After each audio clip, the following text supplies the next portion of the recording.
Hey everybody, this is D Hunter, bringing another action figure vehicle review. Today, we're going to look at the McFarlane DC Direct Batman the Animated Series Batwing. Now this is one of the holy grail items in any Batman collection. The vehicle is gorgeous, it's sleek, and it is enormous. It has light-up features. It's an actual 2-seater cockpit, can hold 2 of your 6-inch scale figures. I got the original version from way back when by DC Direct. And here's McFarlane's re-release now. I know a lot of people didn't get this thing, and I'm sure it's ridiculously expensive on the aftermarket. This is a Target exclusive. I pre-ordered it there a long time ago, and it finally arrived today. So here's the front of the package. At the top left, you can see DC Direct, Batman the Animated Series, and the Batwing on the right. Here's going to be the bottom of the packaging, and here's the top of the packaging, showing you some of the action features. We can hold 2 figures in the cockpit. It has a little claw at the front or hook. It has light-up features both on the inside and the outside. And here's the bottom of the package. It does require 3 AA batteries, which are, of course, not included. Here's an image of the barcode in case that helps anybody, but I don't know if this is actually going to be sold in stores. It's a very large item. I think it's going to be online only. So with no further ado, let's open it up and put it together. And of course, I did get 2 of these vehicles, one of which to open and enjoy, the other one to keep unopened in my complete Batman and related unopened action figure collection. And here's the new McFarlane re-release on the bottom, next to the original version by DC Direct, from the better part of 10 years ago. Still sealed in its original box. Alright, now that we have this vehicle out of the package, here it is. It comes in 3 separate pieces. We have the 2 wings and the middle of the Batwing. And of course, there's also a collector's card. This thing is massive. It's enormous. Before we go any further, let's go ahead and put the wings together. So here it is fully assembled. This is a holy grail for Batman collectors. It is giant, it is sleek, it looks like it just came off the screen from Batman the Animated Series. So before we check out the actual Batwing, let's knock out this collector's card. So as you can see, it has a collector's card of the Batwing. On the back, there is a little description. If you want to read that, pause now. And so back to the Batwing. I am quite familiar with this vehicle as I have the original release, and I'm kind of disappointed to say I don't see any significant differences upon first glance, but I'll dig in deep to that shortly. Now I've been debating on how to even review this thing. It's too large to really handle and show it off properly on camera. I don't know, give my best go. So let's take a look at it. I would say it's inspired by the 89 Batwing, but it looks significantly different. The 89 Batwing is sort of a circle, and this is a giant oval. Like I said, it's going to be very difficult to show this off at once, because it is just enormous. And I'll take the measurements shortly. So we have the giant Batwing. It's very sleek, very smooth. That's exactly how it was in Batman the Animated Series. Just seeing it like this, I can hear that hum of it flying over the streets of Gotham City. A little bit of sort of detail at the top there. It's very pointy, very sharp. I'm telling you, if you were to stab somebody with this, it would definitely puncture them.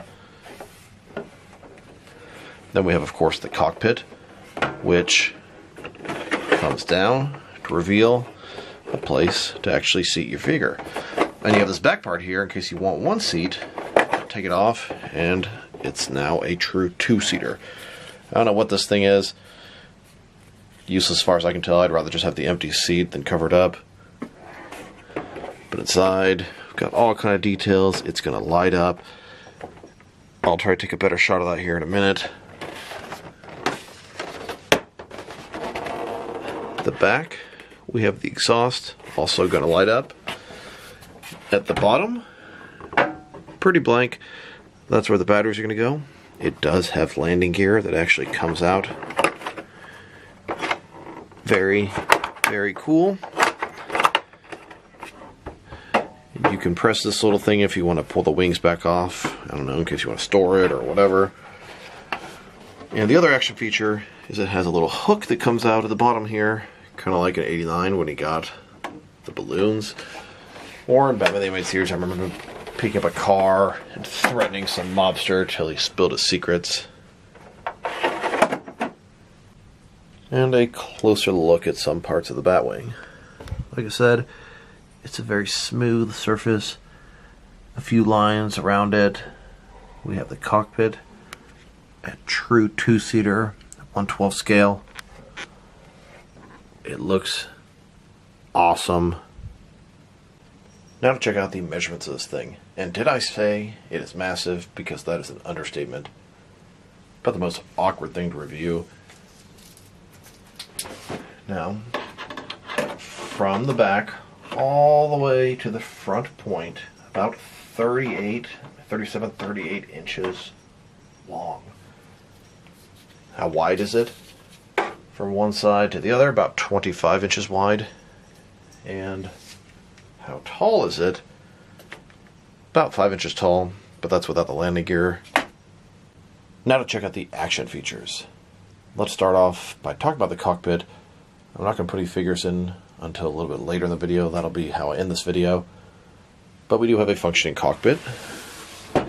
And it is a true two-seater vehicle. Now it slides forward and back just like the Batmobile. Like I said, truly two-seaters. Later in the video I'll check out which action figures fit in this and which don't from different companies. But I love it. Two-seater vehicle is a rare thing, especially when you're buying McFarlane toys. Here's a look at the back seat. We have a little console there. I'm sure it's going to light up. And here's a look at the front seat. And man, look at all that stuff. We have a sort of console display, all kind of stuff on the dash, gear shift, all kind of buttons on both handles of the seat. And I'm sure it's going to light up like crazy. And then we have the landing gear. There are 3 different sets of wheels. Pop those little compartment. Bam, there's one wheel. You can even shut the compartment, the wheel's exposed. There would be 2. And up top here, that would make 3. You can pull thing. Here's the Batwing in the Batcave with the landing gear deployed. This is, I guess, how it would land in the actual cartoon. It looks really cool. I love the fact that it's off the ground. You can have your figure sort of walking up to it. It does raise it probably 1.5 inches or so. Did I say it looks awesome? Because it does. Actual functioning wheels. Oh, looks like caused one of them to fall.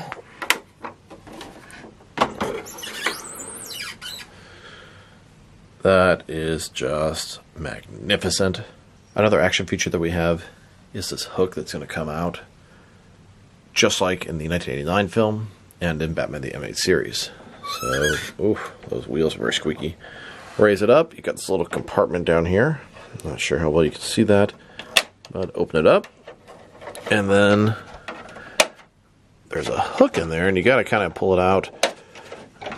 Not as easy as I think maybe it should be, but once you get it out, you have an actual hook there, and it has a clamp, so you can actually attach it, grab onto something, and carry it away with the Batwing.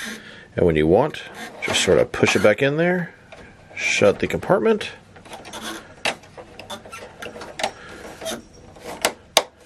and bam, good to go.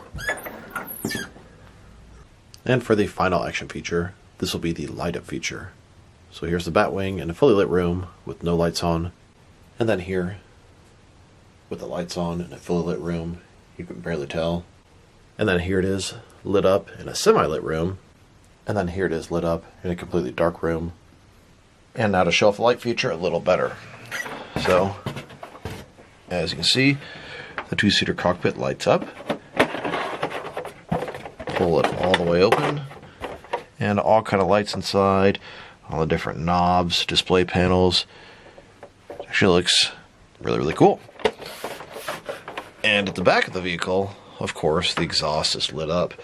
Now, not really much else with the light-up features, and I'm not really sure if there should be anything else, but I don't know, I feel like maybe you should have headlights on the front. I don't know. Either way, damn cool. Here's a look at Batman and Robin getting ready to get to the Batwing. Alfred them wishing farewell in the Batcave. Here's a look at where I wall mount the Batwing in my Batcave. You can see little pieces of the Wayne Manor on the side. Looks like I'm going to have to find a place to wall mount the second one. And right behind me is wall mounted the McFarlane Flash movie Batwing. Batwings everywhere.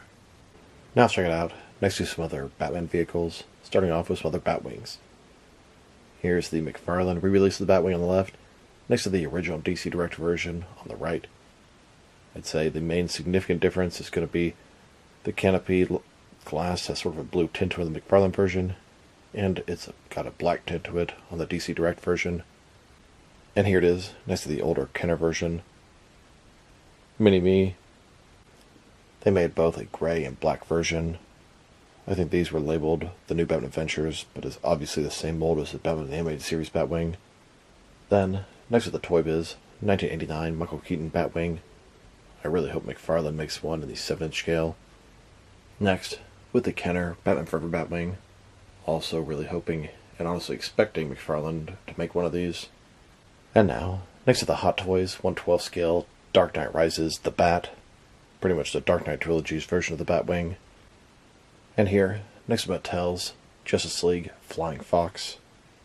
Next, with the McFarlane DC Multiverse Flash movie Batwing. Here it is, next to the Spin Master version of the Flash movie Batwing. Here's the Batwing, next to a couple of our cats, Dana and Pamela, the only two that are being cooperative right now. Then, next to the DC Direct, Batman the Animated Series Batmobile. Two of arguably the best 6-inch scale Batman vehicles released ever. And finally, next to the DC Direct, Batman the Animated Series Jokermobile. Now let's get some action figures into the Batwing. Now these are the figures it's intended for, the DC Direct 6-inch scale Batman the Animated Series figures. I took Batman and Robin with the cloth capes. They should fit in the easiest. And I'm going to compare a bunch of different Batman figures from different various companies so you can see which lines will fit into this vehicle. Here's the DC Direct Batman and Robin in the Batwing. Love a good 2-seater functioning vehicle. And here are some SH Figure Arts Batman figures in the Batwing. And then here are a couple of Mafex Batman figures. And now, with a couple of Mattel DC Multiverse Batman figures in Batwing. I've been pretty selective so far about using Batman figures that have cloth soft goods capes. There's no way a Mattel DC Universe Classics Batman with a plastic cape would fit in this thing. Both these Batman figures have cloth capes. And they fit in just fine. Although, it's a little rough, had to bend the knees, etc., etc. And here are a couple of Mezco Batman figures in this. I noticed the back seat has quite a bit more space than the front seat, which is a little bit disappointing because Batman is bigger than Robin, he's usually in the front. Now, it's a little rough. The front one is kind of pushing the top up. It can be done, but very, very tight. Here's a NECA Batman figure. I put it in the back seat. Can't really give him the front seat, especially without his head sticking way out. I can shut it, and it does actually go complete clearance. Unfortunately, not the driver's seat, and it's really, really tight on the ears. Regular DC Direct figures, not a chance, especially not with their hard plastic capes. And finally, some McFarlane DC Multiverse Batman figures. Unfortunately, not a chance. They stick out way too far. So overall, this is an absolutely fantastic Batman collectible. If you're into 6 and 7-inch scale figures like I am, you have to have this. It is a big space taker, but I've seen people wall mounted or suspended in the air with string. A lot of possibilities here. Now, if it's the animated figures, perfect. My complaints about this thing, well, for number one, I wish it would fit these 7-inch McFarlane DC Multiverse figures, but that's not what it's intended for, so I can kind of forgive it for not fitting, because it's just not designed for those guys. Now, the other sort of complaint I would have is it's just so massive and big. And to tell you the truth, that's also a compliment. This thing is scaled perfect. It is enormous. I love how big it is, but it makes it kind of hard to handle at times. The light up feature could be a little better. I feel like it should have some sort of headlights or something like that, but it's still a pretty cool feature. The hook, that thing also could be a little bit better. The landing gear is awesome. I love the fact that the little pieces that you open up can shut behind the landing gear. Just so cool. And the fact that it's a two-seater, that is just awesome. Now, I know this isn't exactly a McFarlane designed vehicle. This was made by DC Direct, better part of 10 years ago, but McFarlane is re-releasing it. McFarlane has a pretty bad habit of not making appropriate two-seater vehicles, so it's refreshing to have one, and it actually holds the figures. There's always a complaint about vehicles in this sort of scale. A lot of time, you can't fit the figures in there, or they're underscaled, or whatever. This one doesn't have any of those problems. It looks absolutely fantastic. In the animated collection, this Batwing, the Batmobile, the Batcave are all holy grail collectible pieces in a Batman collection. If I were to rate this thing, I almost want to give it a 10 out of 10, but there's always something that could be done a little better. Probably going to give it a 9, teeter on the edge of 9.5. It is such a good vehicle, and I'll tell you, it's not ridiculously overpriced. I probably paid less for the first one than the second one, because I got it for a substantial discount at dcbservice.com, but this thing's a Target exclusive, and there's only really one way to get it: the Target app or website. It came shipped in excellent condition. I was a little bit worried. I saw some people getting the Batmobile with simply the shipping label slapped on the outside of the Batmobile box and bam, sent to you. I'm so glad this is in another box. I would have been really pissed if they did that. Awesome, awesome vehicle. I guess one other minor complaint would be I wish it was a little bit more different from the previous version. The Batmobile had a blue tint to it. I was kind of thinking this might too. And that's not accurate to the show. But for collectors like me who've been in since day one, it would be nice if something's different. And we do have the glass, which is a blue tint versus the black tint of the other one, so I can tell the difference immediately by looking at them. But it's such a subtle difference. Honestly, I didn't really need a second one of these open. But now that I have it, I welcome it to my collection, and I will find a way to wall mount it as well. So this is D Hunter. Thank you for watching this video. If you liked the video, press like below. If you have anything you want to say to the video, add to the comment section. If you want to see additional action figure reviews from me, press subscribe. I do appreciate if you do that. Once again, this is D Hunter. Thank you for watching this video, and I'll talk to you guys real soon.